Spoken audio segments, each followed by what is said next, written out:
Okay everyone, we are back. Gonna do a little let's play here of a little game from Capcom. You may have heard of it.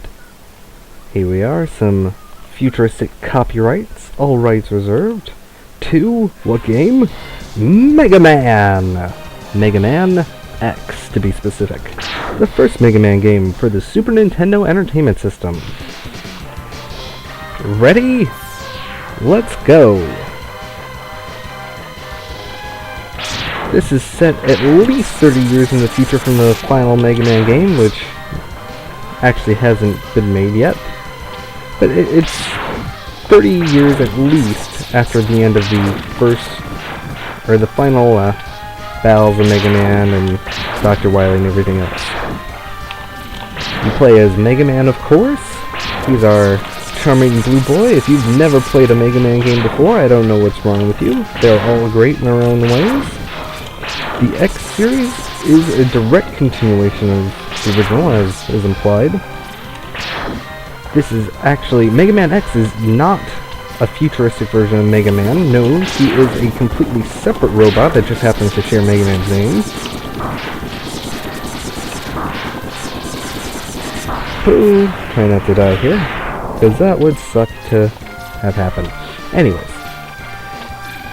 This is set after the Wily Wars, which, as the name would imply, would be the battles between the forces of Dr. Light and Mega Man and all those, and Wily, who was always out to destroy Mega Man and conquer the world for no real descript reason. This covers, more or less, Mega Man. Mega Man's been out of his little capsule for at least a year or so now. It's probably been a lot longer than that. Using Mega Man as a blueprint, they have mass-produced super intelligent, what are known as Reploids. These Reploids were the very first robots to have complete free will, whereas during the original Mega Man days, they were intelligent and could make decisions, but it was all based on their programming. Mega Man X and Beyond deals with robots who are 100% human-like in their capacity. They're designed so they can choose to ignore the laws of robotics, which basically state, don't kill humans. It may not have been the best idea to make every robot a Reploid after you figured it out, especially when, you know, you hadn't been studying Mega Man all that long. As the first Mega Man game, this chronicles his first bouts into battle. Up until this point, Mega Man had refrained from fighting. Oop, little cutscene here. Vile.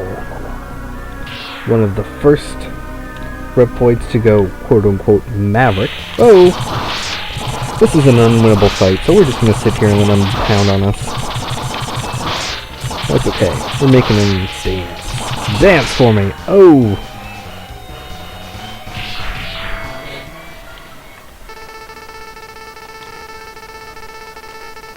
Maybe.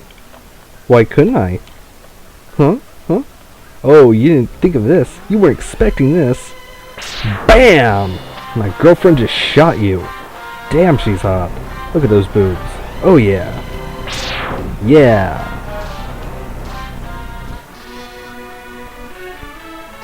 What have I told you about saving me in front of my enemies?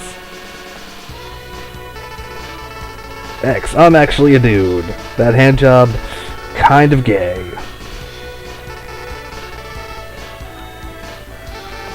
You can't judge me.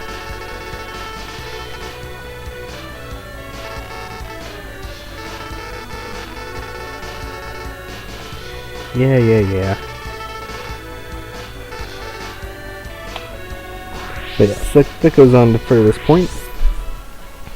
Mega Man Zero and all of them are part of a force known as the Hunters. Their job is to seek out the Irregulars or the Mavericks and kill them. At this point, Mega Man was not designed for combat, so he was more or less just supposed to be, you know, a nice guy. And then, you know, shit happened, and being a nice guy, he wasn't going to let things go down without a fight. Let's go over the enemies real quick. Actually, I think I can go... There we go. Launch Octopus. Height 7.8, 348 pounds. Homing Torpedo with Energy Drain. Chill Penguin.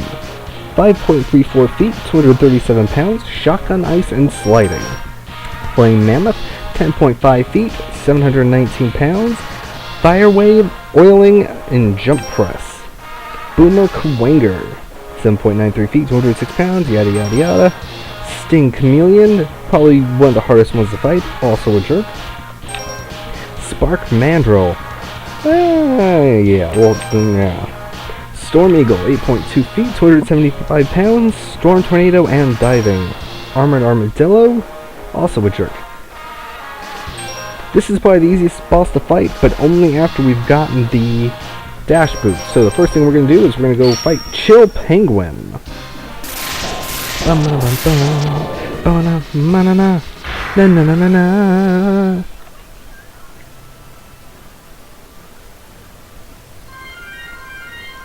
Ready. Gotta watch out for those ice bunnies. Ooh, free level. Level? No, 1 up. Oh, this is not the Mega Man RPG, that's for sure. Mega Man RPG, I will pass. Tried that game once, and I was very disappointed. Oh yes, but where was I? Now, since Mega Man hadn't been designed for fighting up to this point, Dr. Light was still like, you know, I have this tendency to create robots to get into shit, so I'm gonna build this nice guy robot, but we're gonna give him a gun. Just cause, you know, the future's gonna suck. I can tell. I'm Dr. fucking Light. So, what he has here is the X-Buster, also known as the Mega Buster Mark 17. Useless information that you can find out if you watch the entire opening sequence. I didn't think it was important enough. I figured I could just tell you what I played. Oop. You jump up there like so. What you don't know yet, but we'll eventually find out, is the fact that... Whoop. Little cutscene break here. So you've come. And a gun to make sure that you chose a path where you could shoot people.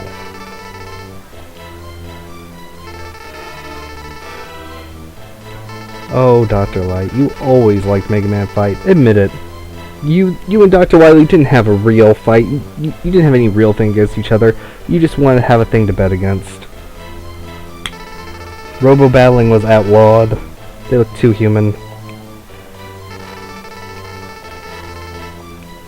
Increase your powers.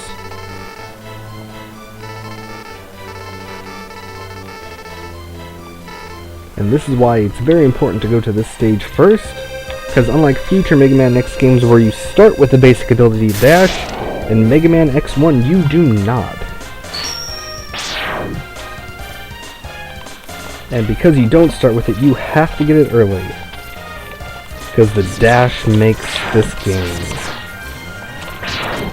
Oops. So yes, as I was saying, what you eventually find out through the entirety of the story, ooh, another one up, always a good thing to have, is that your best friend here, Zero, was actually designed by Dr. Wily himself. And through a battle when Zero was first activated against Sigma, Zero, of course, kicked Sigma's ass. At the last second, Sigma, you know, got a lucky shot and smashed Zero's face and it released the, what would become known as the Maverick virus. And later the Sigma virus, and even later still the Zero virus. Because it was all based on him. See, Dr. Wily at one point went from a tottering, crazed little geezer to someone who really wanted to destroy all of humanity. He was a bit of a jerk. A bit of a jerk. I mean, I guess that's understandable. Alright. Chill Penguin, not the hardest boss, but also... Whoa. What the? That's not supposed to happen. I'm very sure I'm not supposed to instantly kill bosses and get their powers. Huh. We might have to take this up again in a future bit here. Okay, we're back, and we're gonna try taking out Chill Penguin a second time. As I was saying, he's not an especially hard boss, but he's not the easiest boss either. Key to remember, stick to walls, shoot him when he's, not invulnerable, because he's invulnerable a lot of times.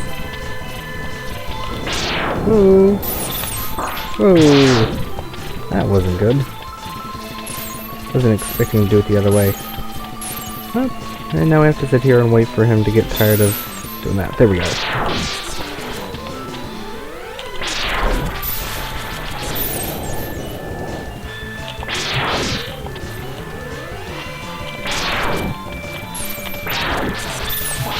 Get another quick shot in there.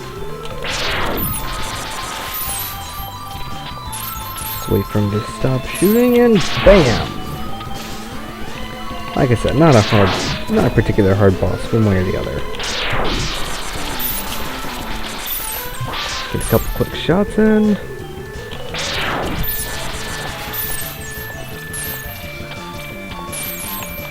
This game relies very heavily on the on the mechanic of the wall jump. And that takes care of him. Alright. Much better, much better.